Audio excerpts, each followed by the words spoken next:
Så har jeg kørt en tur til Arktrubi.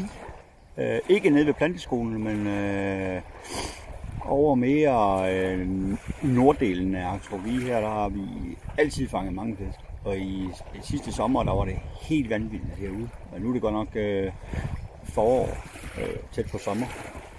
Så nu vil jeg lige prøve at give det et skud her. Bunden herude det er ikke mudret, men blød.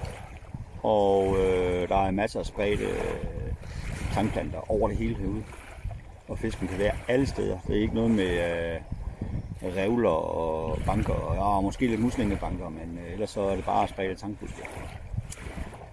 Nogle gange der har vi også set fiskene stå bare ude på ren sandbund. Det kan de også godt finde på her, men det er nok når de vandrer lidt imellem tangbuskene for at søge føde. Så nu prøver vi at give det et skud. Jeg går med mit bombarderæk i dag med høltyven. Det ser sådan her ud. Det er fin lille flue. Jeg går uden ophænger, og det er fordi jeg går over her og fisker i modvind. Så jeg har det sådan lidt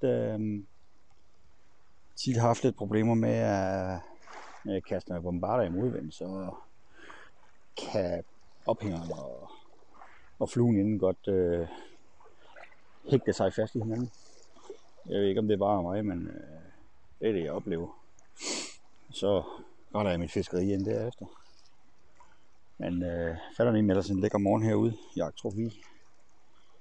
Må vi se om der er en af de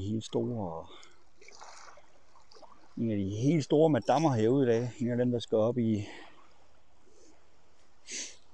skal op i fjorden eller op i åen her i løbet af foråret.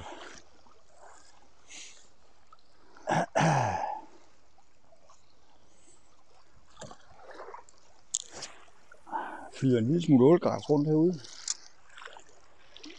men ikke så meget, så det gør noget. Vandet er heller ikke helt spritklart. Der er sådan lige, det er lidt støvet lige, men det gør man noget til meget. Og så er der lidt bølger her, og det er faktisk, og det er højvand sgu. Så altså, hvis man skal tænke, at man skal have gode forhold, så tænker jeg da, at det her, det kunne da godt være tæt på nær det bedste. Men det kan man jo altid sige. Så er jeg nødt til at finde på en teori om, hvorfor jeg ikke kan fange noget lidt senere. Men den bruger den krydser, når vi kommer der til. Men jeg tænker nok, der skal være en enkelt herude til mig. Det plejer der at være. Nu her, det her går fisker over her, det er sådan meget fladt. Der er ikke så meget op og ned i bundforholdene her. Det er meget fladt derhen af. Når jeg kommer lidt længere hen, så kommer der ligesom et hul.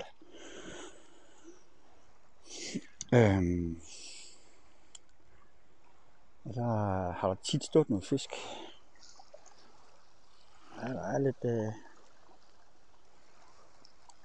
lidt svævende ålgræs her.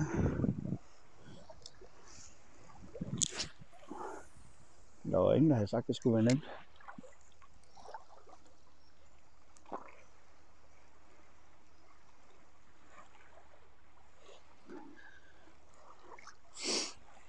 Jeg fisker lige lidt hurtigt af herhen af. Og det er lidt ligesom herhen, at hvis der er en fisk, og den ikke tager det, så lige de første 4-5 kast her, så tager den det slet ikke. Så lad os lige komme videre her. Det er tit, der står nogle tyskere her. Lige nok det her. Og de står bare og fisker samme sted hele dagen. Og kaster lige ud. Ikke noget med til siderne, bare lige ude. Og så på et eller andet tidspunkt, så kommer der jo en havørred forbi. Men jeg vil sige, det er ikke lige den form for fiskeri, jeg synes, der er sjovt. Jeg vil godt lige at bevæge mig lidt, når jeg går herud. Jeg tænker også, at det er mange dobbler i en chance for fisk, hvis man bevæger sig frem og tilbage her. Men Men der er mange teorier.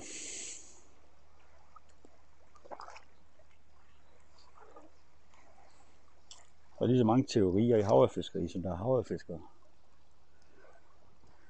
Og alligevel, så har man mange nulture. Så det.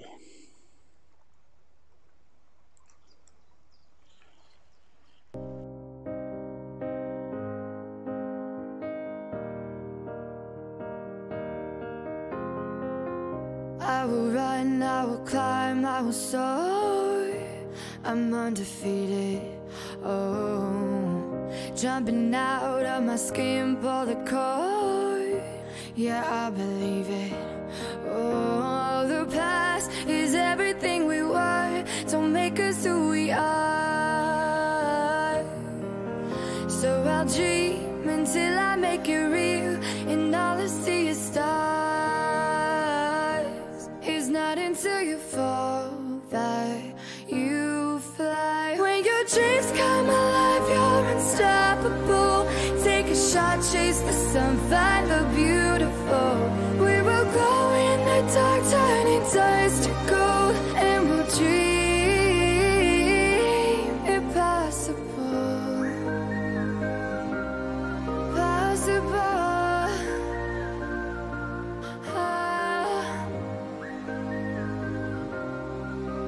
And we'll dream impossible. I will chase, I will reach, I will fly until I'm breaking. Når jeg er herude i Aktropia, jeg kommer herhen, og der ligesom går sådan en lille moleværk ude der, og der er sådan en lille stråt til et bindingsværkshus. Så stopper jeg lige lidt op, fordi herude der er ret dybt. Ligesom der er et stort hul herude foran. Så det skal lige have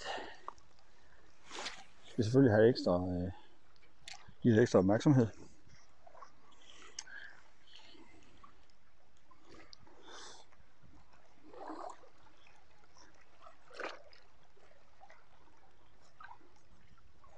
Det skal lige siges, at denne her video her, det er min første live fiskevideo. Så jeg undskylder på forhånd. Dem som tænker, hvad fanden er det for en amatørfotograf ham der? Det er mig. Det er mig, der er amatørfotografen i dag.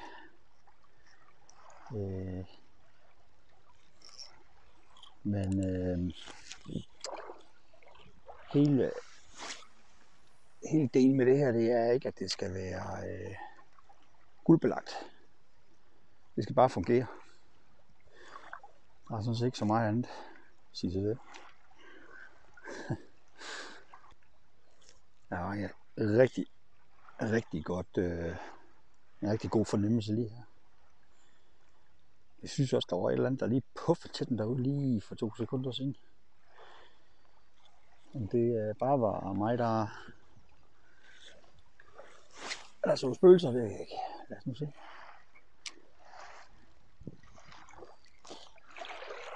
Det er når de er bundet noget mere sådan, det bliver lidt hårdere, det bliver lidt mere stenet og lidt mere halvt fjord, halvt kystagtigt. Det er et rigtig fint sted at gå herhen, og når vi kommer længere hen der kommer der nogle fine muslingebanker og sådan nogle ting også. Men lad os nu lige koncentrere os om, hvad der sker her. Der er lidt en lille smule ålegræs ligger og flyder rundt i vandet, men det er nok fra blæsvejret i forgårs. Blæste i hvert fald her i Kolding.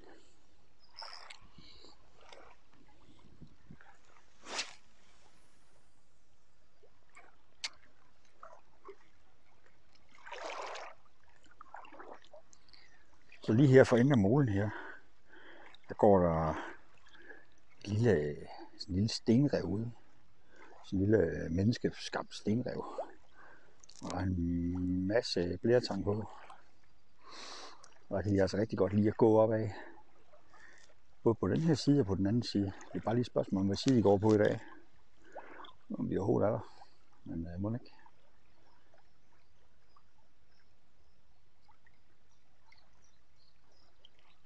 Der var i hvert fald en følger der. Jeg ved ikke, om man kan se, det kan man nok ikke. Nej. Men det var der.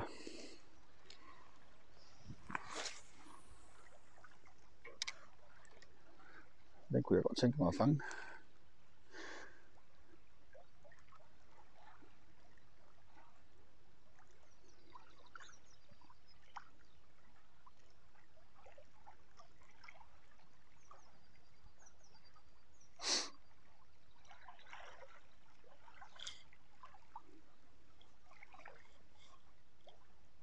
Ja.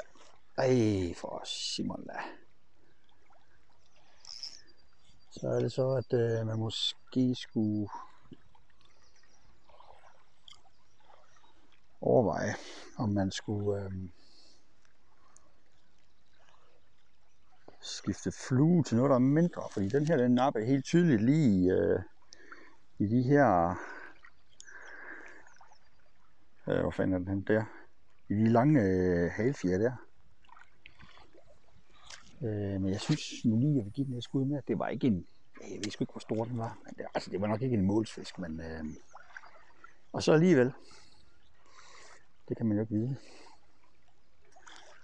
Men den fulgte med hele den der. Får den lige en sidste gang med den her høtyven, og så kommer vi lige en lidt mindre flue på. Ja. Der var lige en med. Der kommer den. Ui, den er vild den der, mand. Nå, den falder af. Det er, jeg tror også, at det er noget smoltværk. Men lad os nu lige prøve at skifte til en anden. Så er skiftet til sådan en kobberbassen. Lad os se, hvad den kan. Jeg regner med, at den kan en hel del.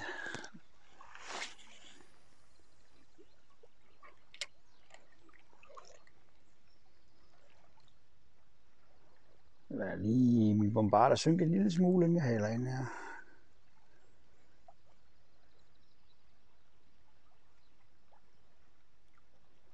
Jeg fisker med et 20 grams synkende bombarder.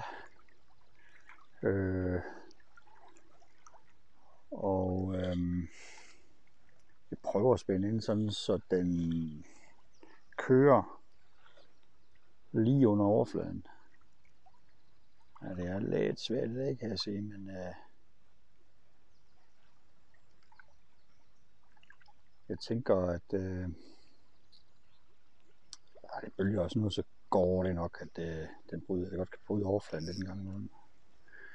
Prøver jeg lige at fiske helt tæt op af det her rev her.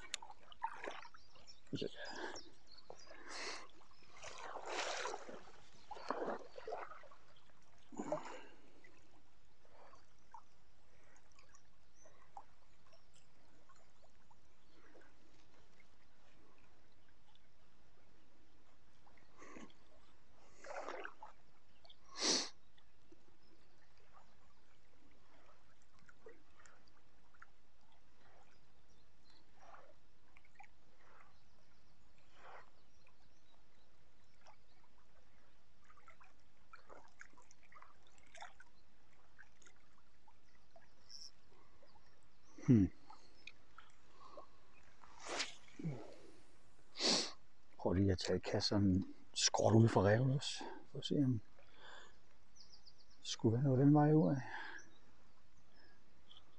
Hvis der ikke lige er noget med inde her, så går vi om på den anden side af revet.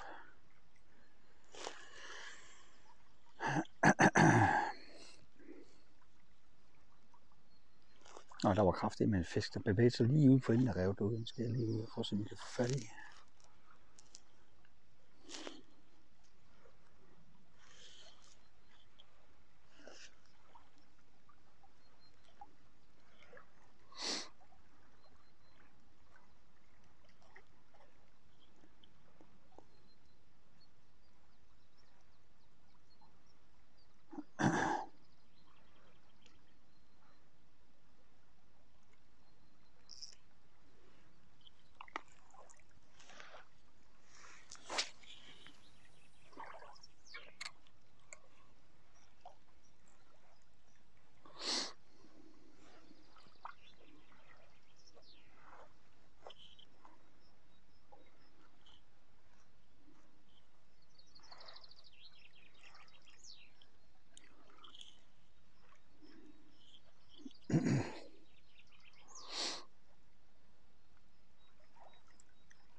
Det kan være meget, meget frustrerende, når man har set fisk. Og man så afprøver med sine egne teorier om at skifte til en mindre flue. Og at der så ikke sker en fløjtende fis derefter. Det underminerer jo alt, hvad man lige selv går og tror, man ved om havørfiskeri. Men heldigvis for det. Fordi hvis det var nemt, så gjorde alle det bare.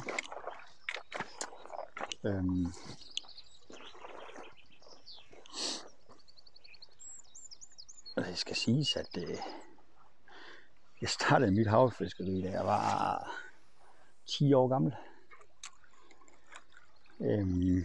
Dengang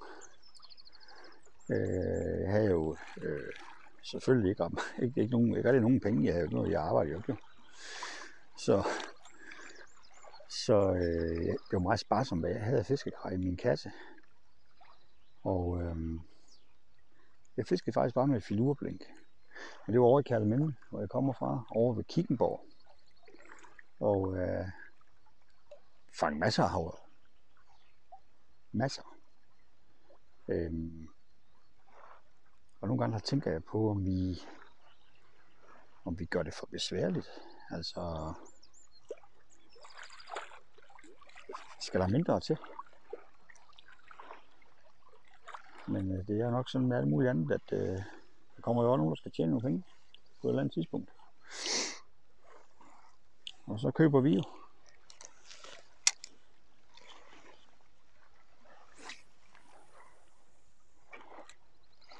Kunne jeg rigtig godt tænke mig, at vi fik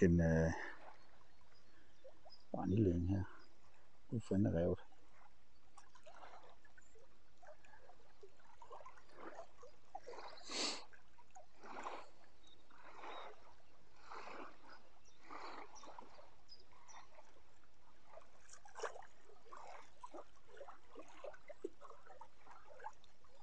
Ja, jeg fik noget tang.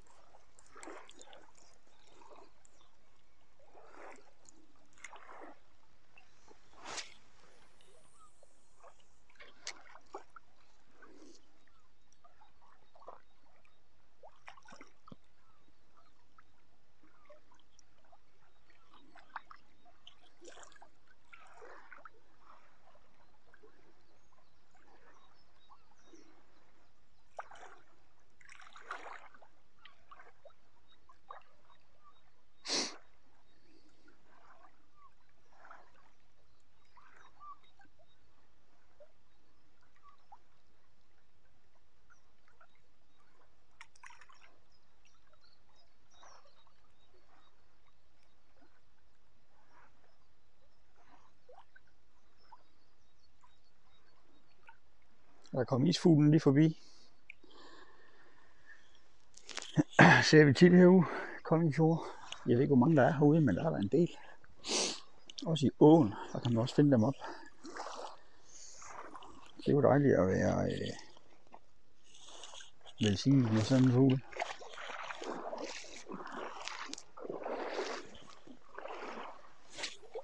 Nå, må vi tage os lidt sammen med det her.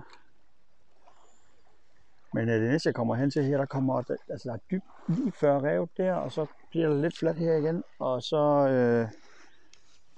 kommer længere hen, derhen af, der bliver lige et, der kommer et hul igen der. Så det skal også have skal også lige have noget opmærksomhed. Men lige nu her, der går jeg bare og fisker stille og roligt derhen af. Nyder vejret.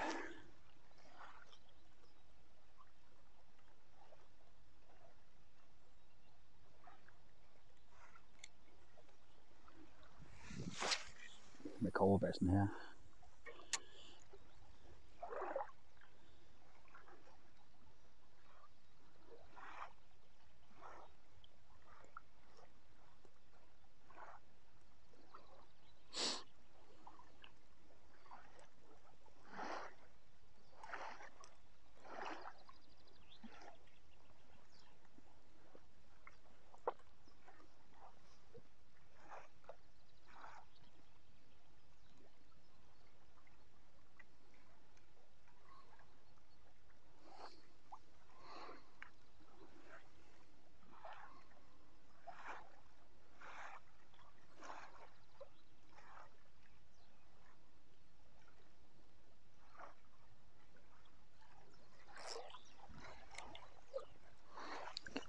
her der skal man altså huske at kaste på langs, fordi der kan det godt gå helt ind for enden af de her stensætninger her. Der går sådan nogle lidt små rev ude her med blæretang på. Der kan de sagtens gå ind og guffe i tanglopper og rejer, når vi kommer der til og alt muligt. Og der er masser af fødeemner i vandet allerede. Så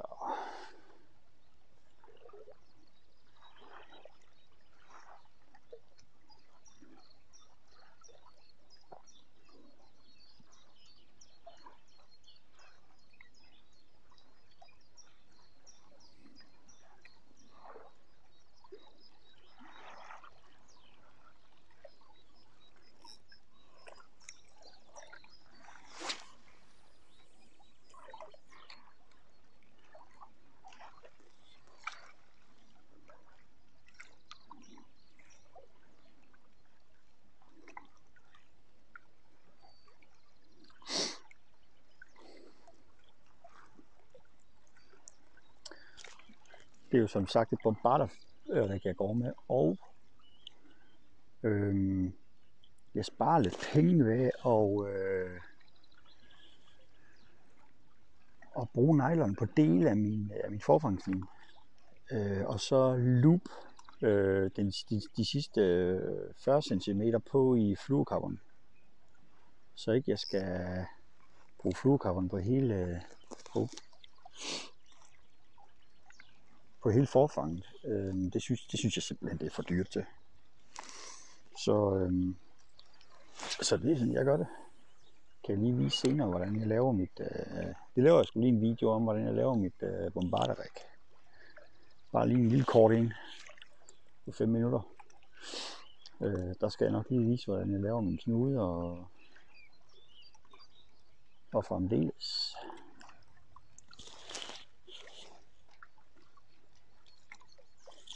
Det er dejligt at kunne få det hele for sig selv herude. Jagttropi, det er ikke ligesom at gå rundt ned på Fyn. Der er det svært at få en plads for sig selv. Det er svært at finde et stykke vand, der ikke er opbrugt.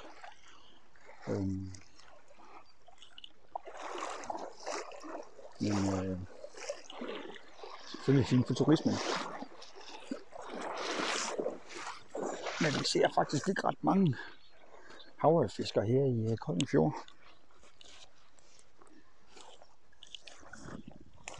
Det kan godt gå flere uger herude med nogen.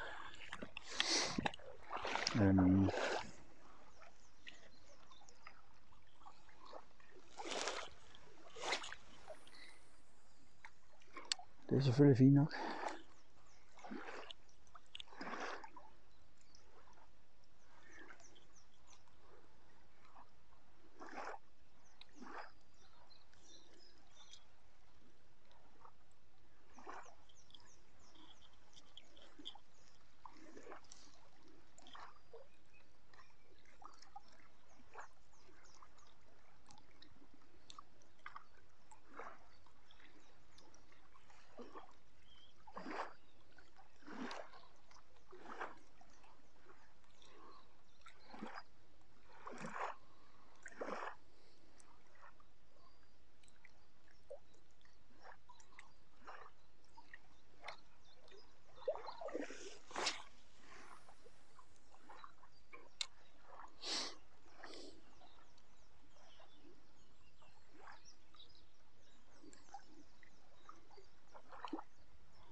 Sådan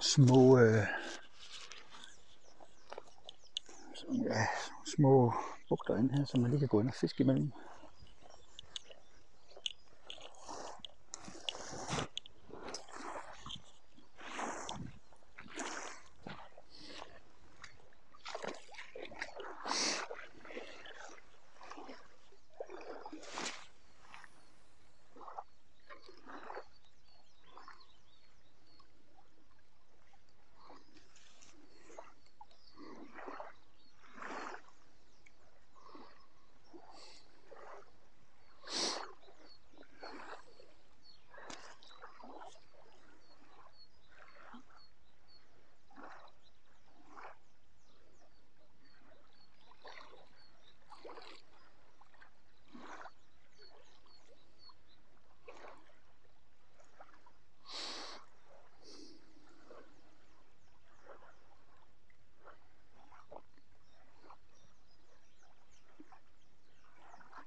kommer vi hen til der, hvor der er lidt mere dybde på her. Skal altså lige fiskes grundigt på langs.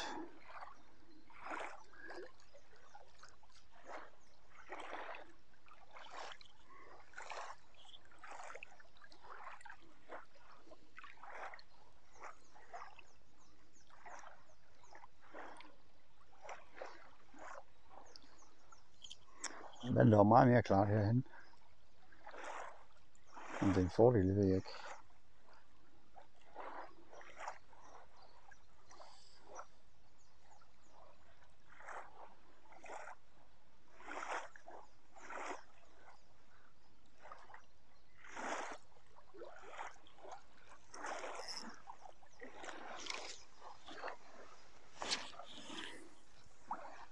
Så hvis vi kommer over det her stenrev her.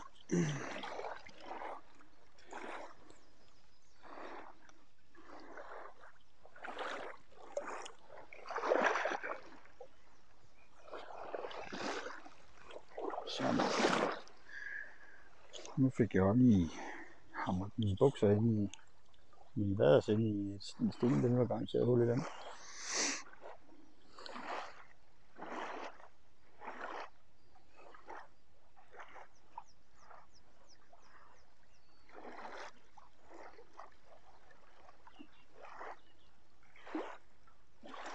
Herhen der står tangplanterne lidt tættere.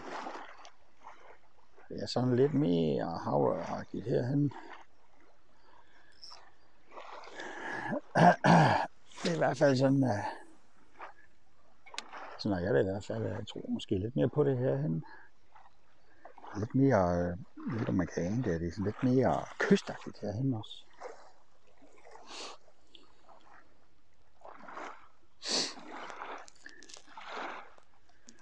Jeg har besluttet mig for at fortsætte med kobberbassen hele vejen ud til, hvor jeg stopper herude. Og så skifter jeg flue til Brenda. Jeg er Brendas mor. Og går tilbage igen. Så har de i hvert fald fået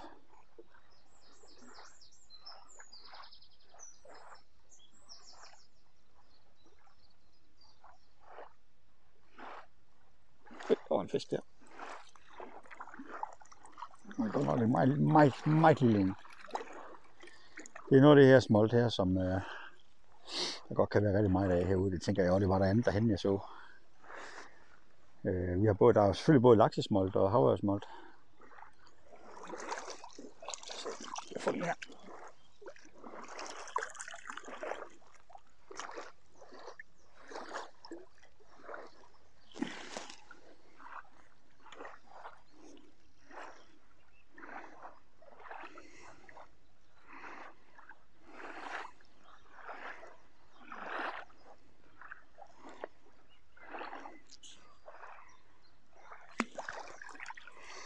Det er fin havresmolt.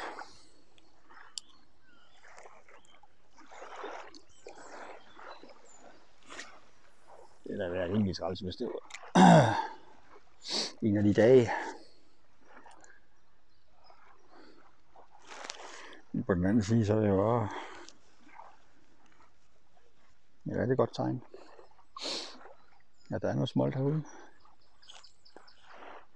En af de ting, vi er rigtig heldige med her i Kolding, det er, at vi har ingen skarver. Vi ser dem stort set aldrig nogensinde. Vi har en lille smule marsvin herude, selvfølgelig. En gang imellem er der en sæl. Men ellers så er vi faktisk forskånet for skarver.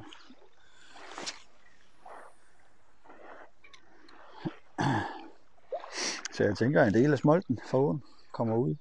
Og det er nok også derfor, at vi har en å, der giver så godt med havre herovre. Af den simple grund, at de får lov til at leve videre, når de kommer ud i fjorden. Vi har heller ingen udsætninger eller noget som helst, så det er selvproducerende.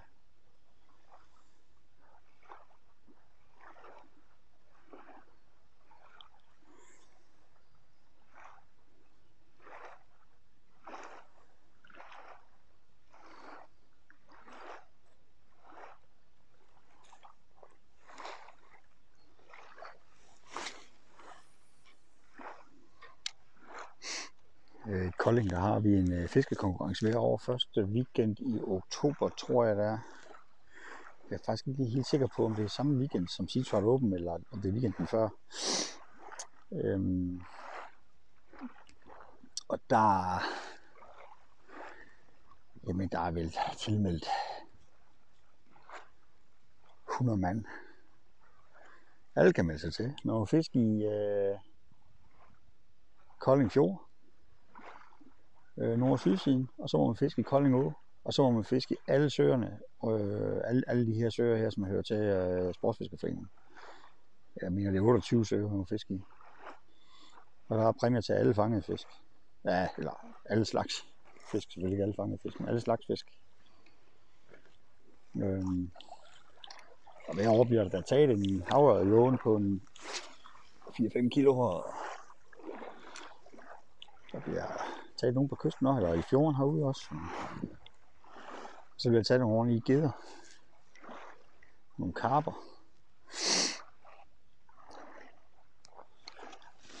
Så hvis man synes, man kunne tænke sig en fiskekonkurrence mere, så er det da måske noget, man skulle overveje.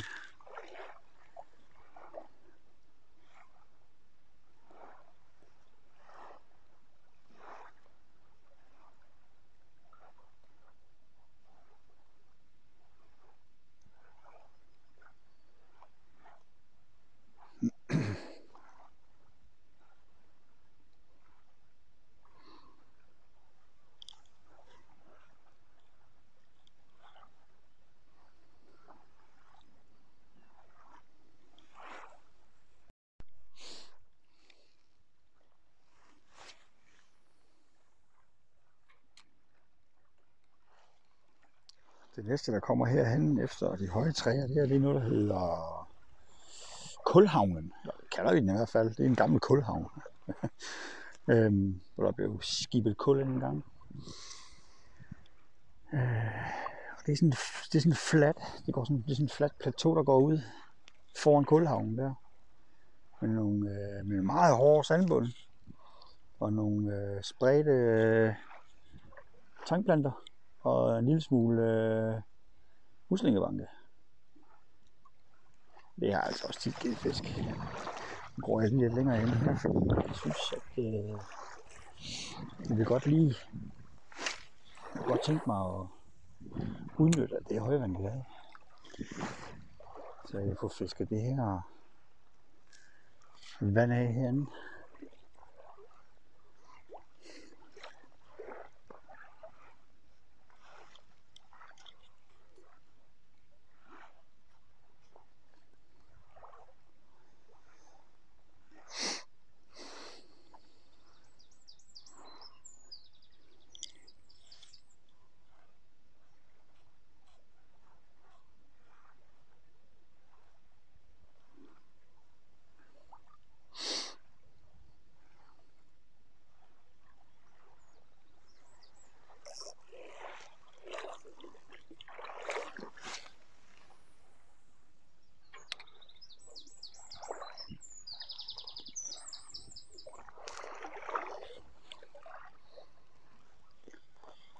Når man kommer hen til Kulhavnen herhen,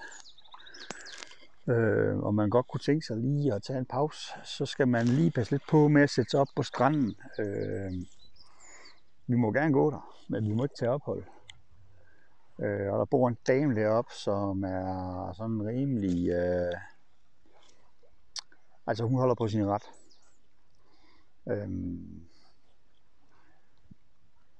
Hun er sgu ikke så lige til at slippe af med igen, hvis først man lige har sat sig til ret. Så vi bare gå til en af siderne, hvis det er sådan, vi lige skal afsætte lidt. Men det må man jo selv om man vil tage kampen. Kommer der lidt mere krusninger på vandet her, det kan jeg faktisk godt lide.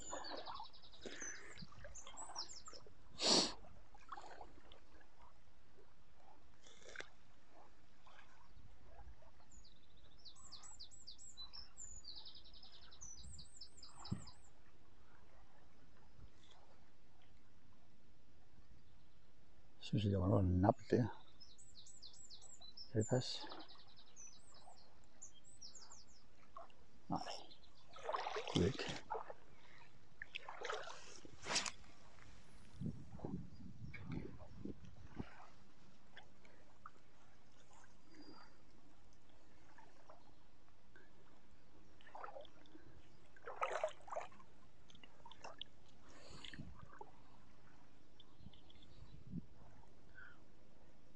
for et eller andet op der. Ja, det var nok bare en tankplant.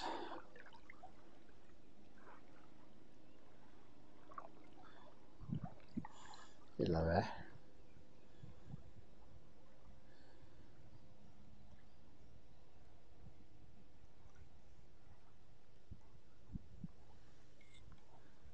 Jeg tror sgu det var fisk. Lad os lige prøve en gang til.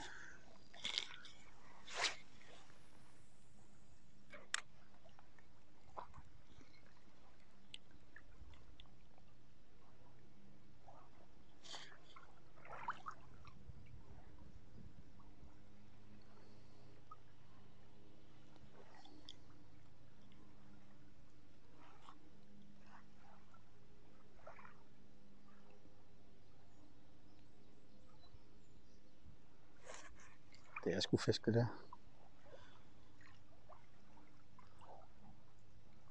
Bare meget forsigtig. Ellers så små de nærmest ikke gab over.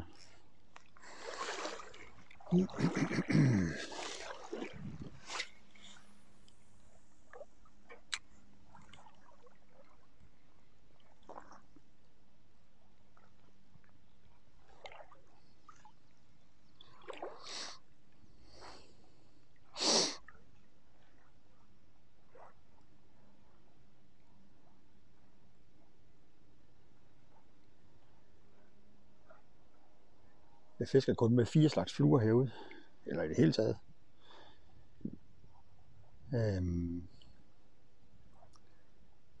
Brendas mor, kobberbassen og høtyven.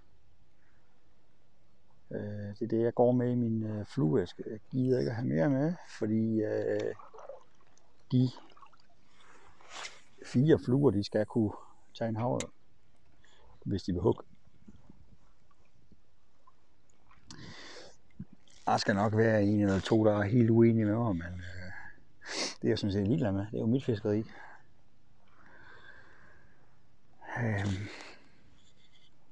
Som sagt, så er der jo meninger. Der er mange meninger derude om alt muligt. Og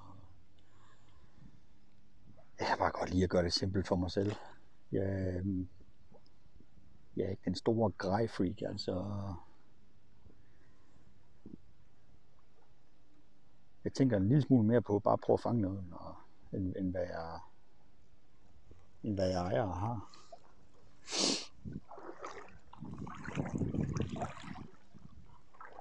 Men sådan er vi så forskellige. Det er jo super fint, at der er nogen, der holder gang i butikkerne derude.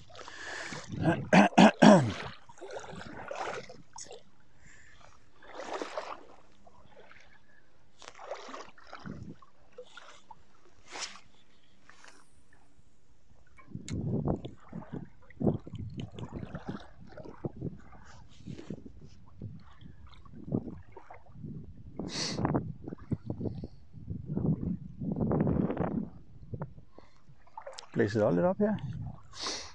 Det kan måske godt være, at det bliver lidt et problem med mikrofonen her, men skal I nu med det.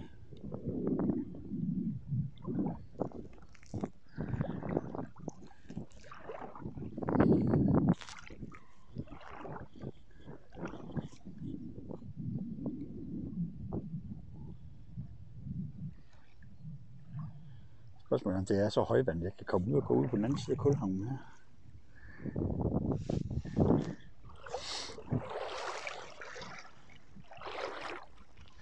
Det er det sgu. Så må vi op og gå i den.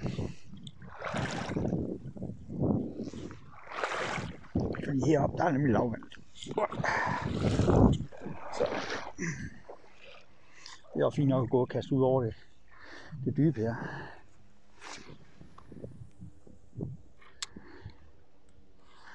Spørgsmålet er så bare, en fanden man letter en fisk heroppe fra, men det må vi jo kigge på, når vi kommer dertil, hvis vi kommer dertil.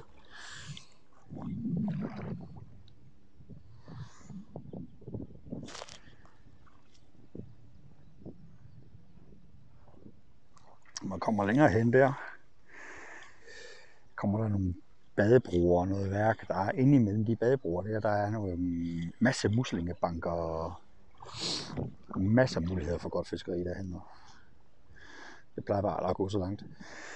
jeg skal fiske derhen, så kører jeg gerne ud til den næste fiskeplads. Ui, der var en fisk efter det, kunne jeg mærke.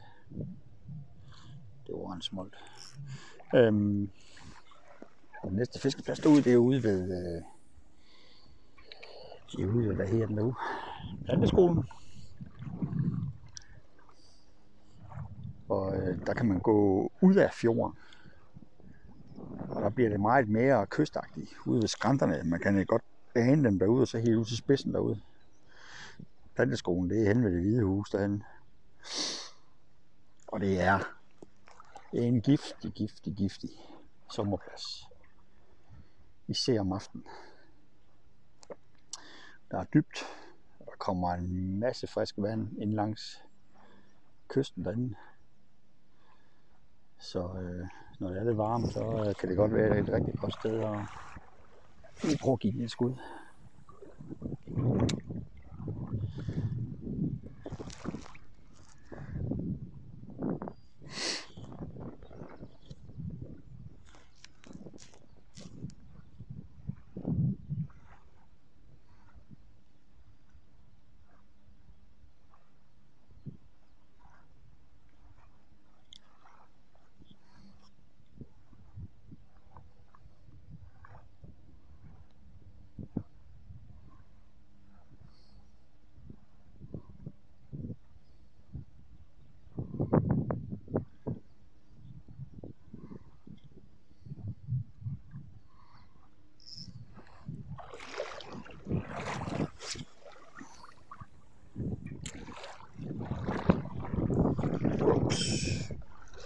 Nu er lige vandet galt det der.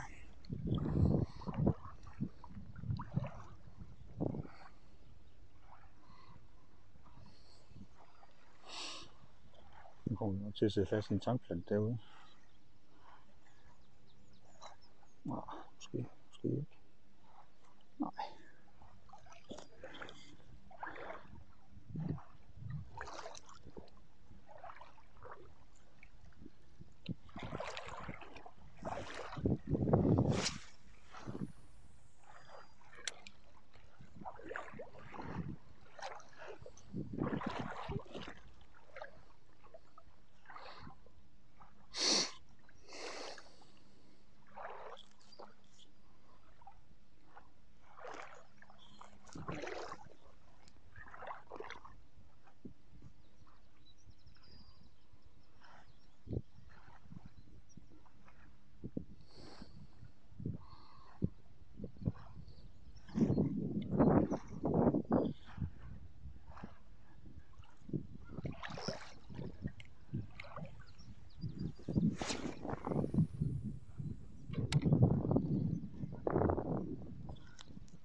Godt tænke mig at lige komme ind lige her.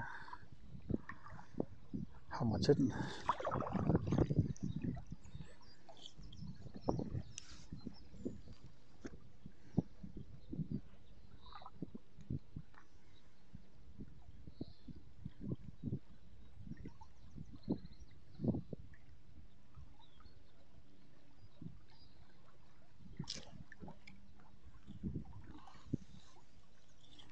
Så laver vi lige skift her til Brandas mor.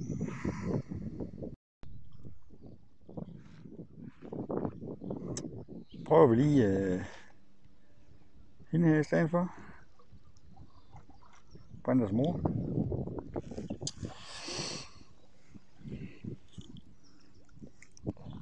Kunne jo være.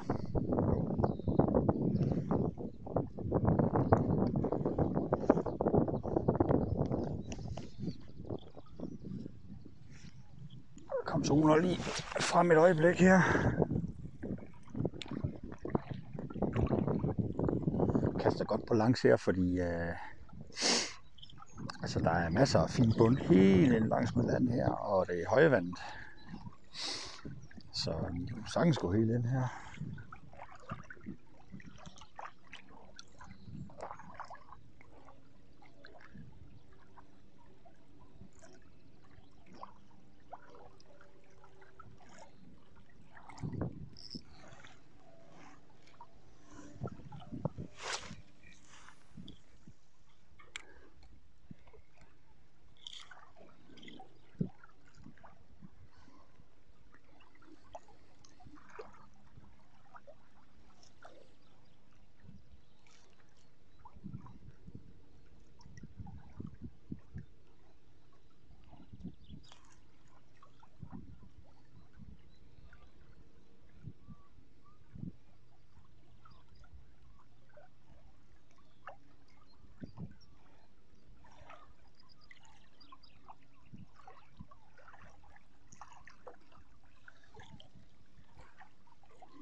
Lige når solen kommer frem her, så bliver det faktisk, skal man godt mærke, at det er forår på overkroppen. Ellers så skulle koldt nok. Vandet er i hvert fald koldt.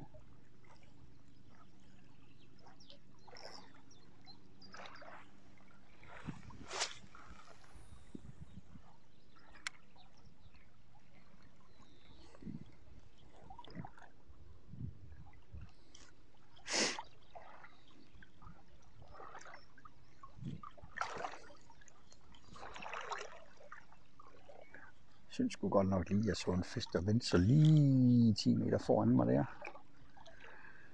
Jeg ved ikke, om det var det, men det var en bølge, der ligesom blev forstyrret af et eller andet. Det kunne godt være en fisk.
En anden tanke med den her YouTube-kanal, det er også, at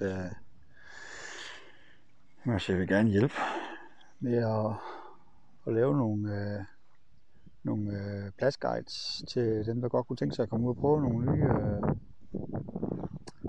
nogle nye pladser. Så jeg kommer ikke til at holde hemmeligt, hvor jeg sådan lige fisker hen. Der skal jeg selvfølgelig nok prøve at være ret præcis med parkering og nogle ting der. Der er nok nogen, der bliver pissesure over, men det er jo vores allesammens. Det er jo ikke bare min plads, det her. Det er jo alle ejes. Så sådan er det.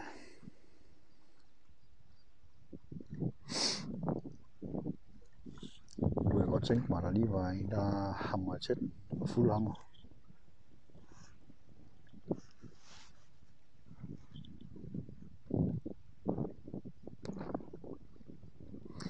Men altså en hel 0-tur blev det jo ikke, hvis det er. Der var jo lige en lille smoltmakker.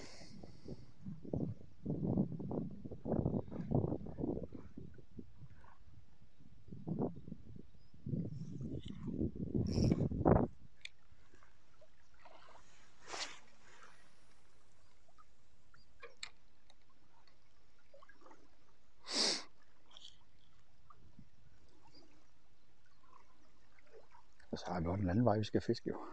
Fra parkeringspladsen.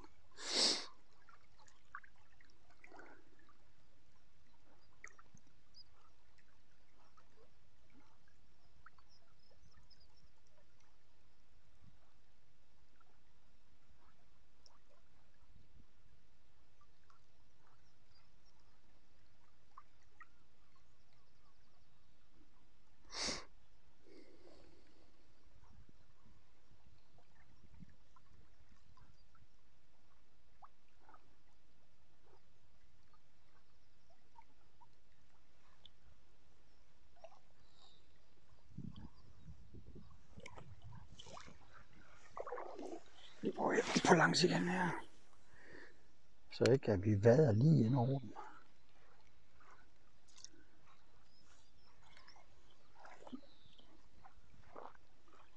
Prøv at gå så langt ind,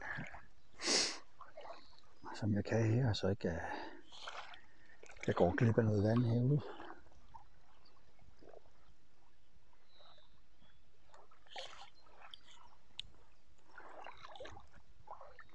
Jeg skal simpelthen være en fisk herude, det kan ikke passe andet.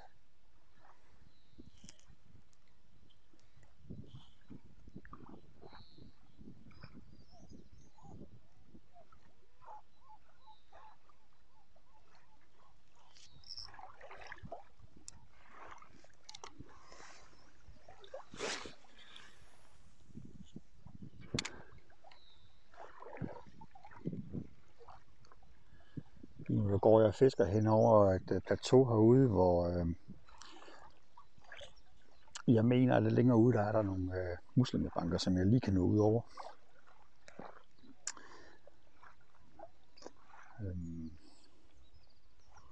Ja, og så ellers bare sprede det.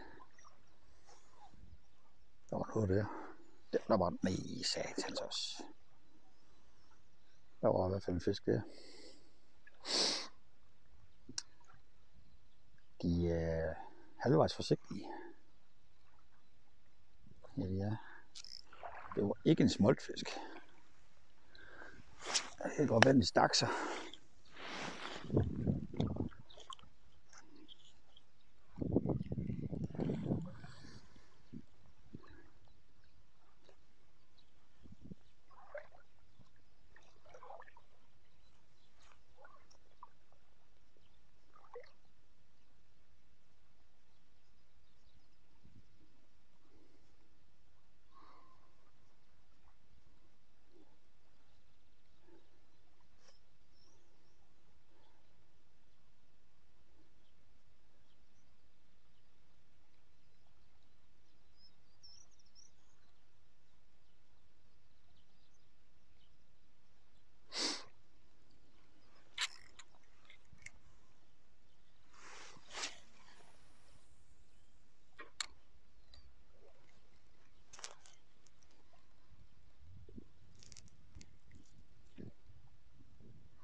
nok stukket sig, så det er ikke sikkert, at den kommer at tale igen lige om den. Der kan jo selvfølgelig være nogle flere derude. Det er da højst tænkeligt.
Det er lige godt. Satans.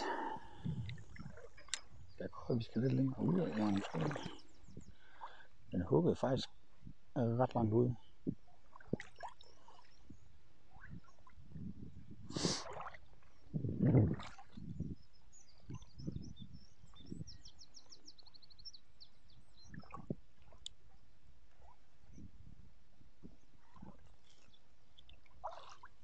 Det er meget, meget lavvand herhen.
Kan det ikke passe, der lige var en egentlig svale der. I det her kolde vand her, der burde de stå lidt mere tæt. Men selvfølgelig, det kan jo være hov. Så er fluen jo så bare lige viklet sig ind i sig selv. Det bliver nok ikke bedre af.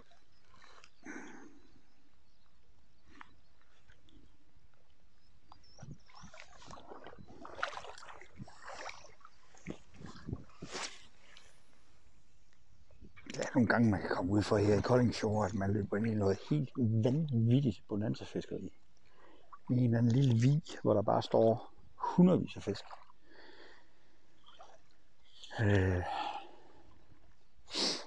Jeg har ikke lige oplevet det i år. Sidste år der var der et par dage, hvor vi fandt dem. Så er det altså sjovt. Så lige pludselig så er de bare væk.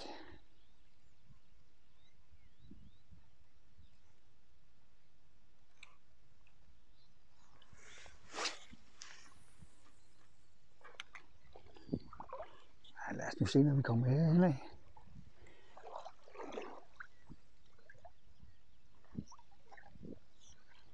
Der skulle nok komme en.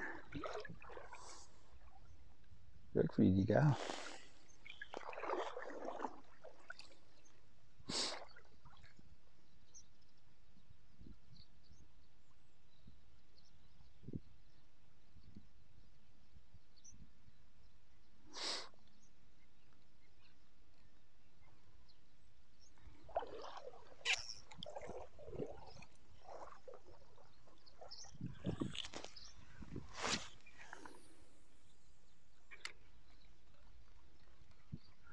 Det er altså herude, at herude jeg kaster ud over nu, det er muslingebanker. Det er store muslingebanker. Det ligger på 1,5 meter vand eller sådan noget. Op til 1,5 meter vand.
Godt nok lavet her, men nogle gange kan det altså godt betale sig lige at kaste helt ind langs med. Det har set så mange gange, at der står en herinde mellem tangplanterne.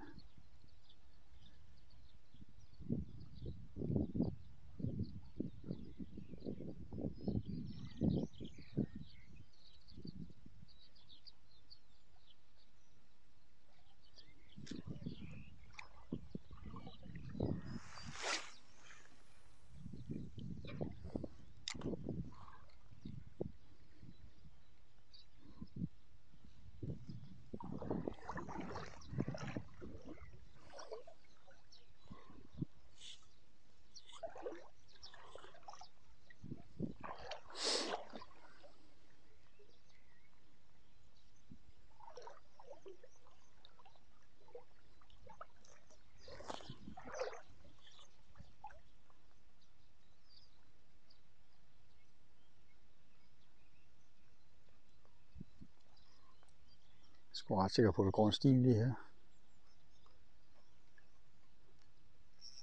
synes lige, at jeg så 2 steder på samme tid, hvor der var et eller andet, der bevægede sig. Lige foran mig.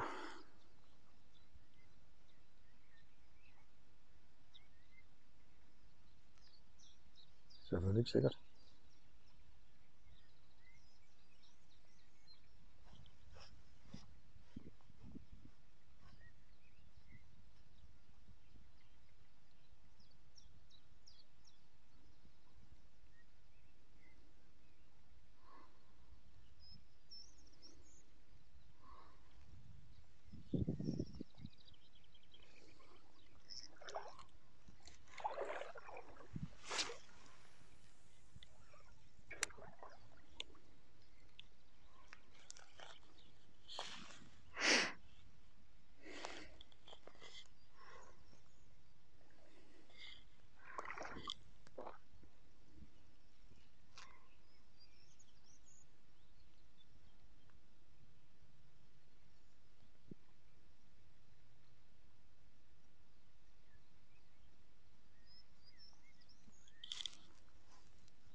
i et par kast mere den vej her, så vi begynder at gå tilbage igen.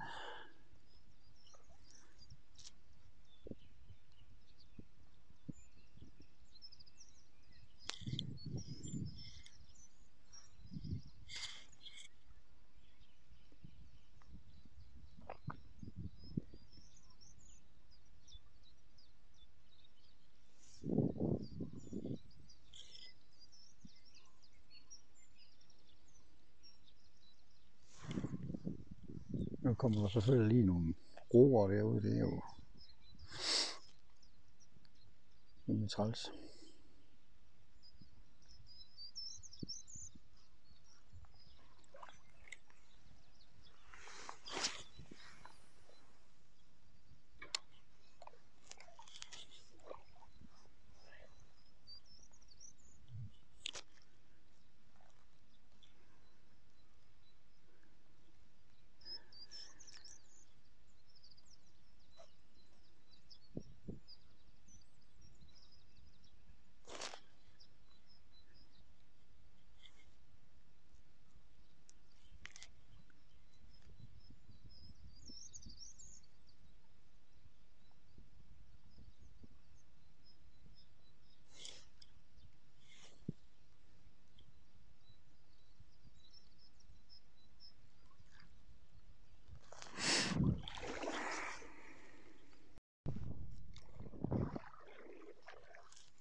Det kunne være sjovt nok lige at se, om den der hugger herhen, om den har glemt, at den stak sig på et eller andet. Det er sgu ikke, hvor hurtigt de glemmer sådan nogen. Men det kunne jo også være, der var en anden.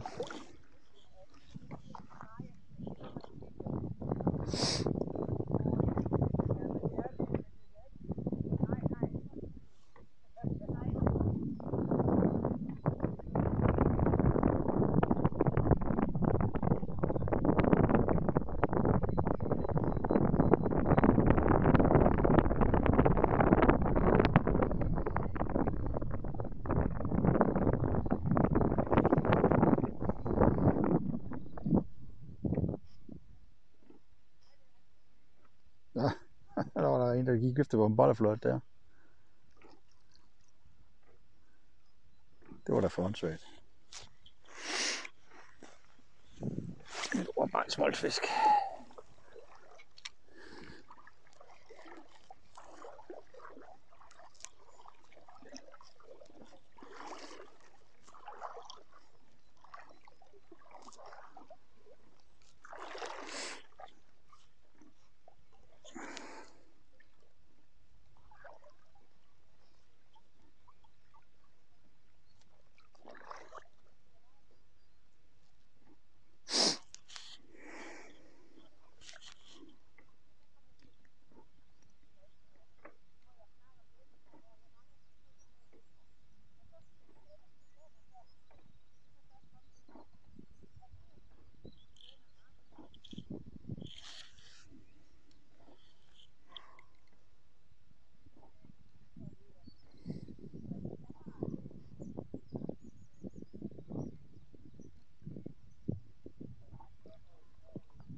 Ligesom om det bliver et overskyet igen nu her.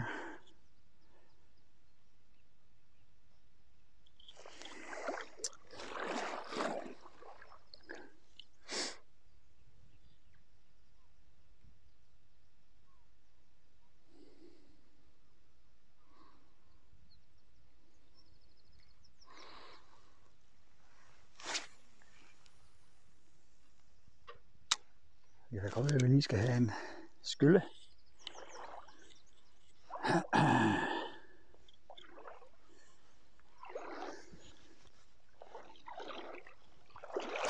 Wow.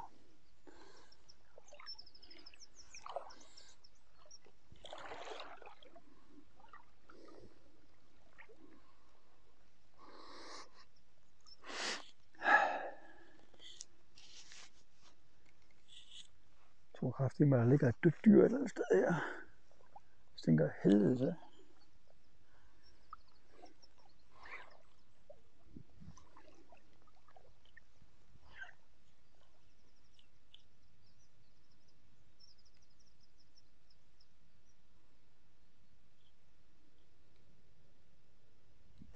Der var en, der lige hugget til den der, men det er smult.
Vi skal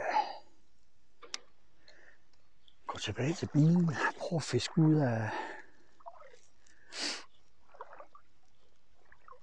Prøv at fiske ud af stykket derude på den anden side af parkeringspladsen.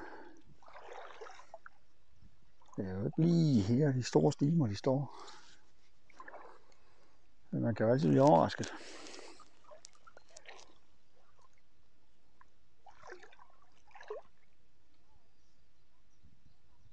Nu kommer der 200 kajakker derhen.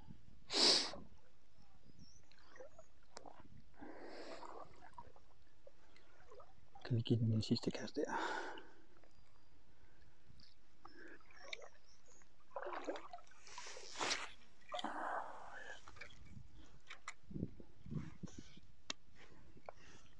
Og lige ved at miste kameraet. Det er rigtig flot.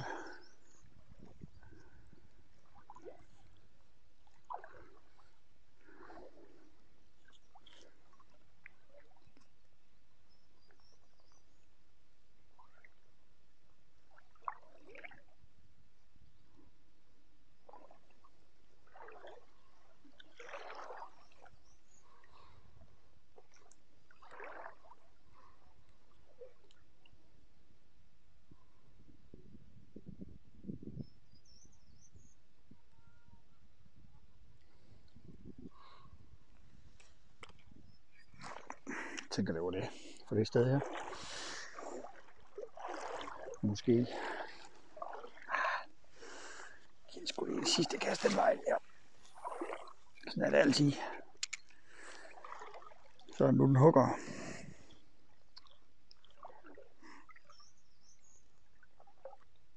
Eller ikke.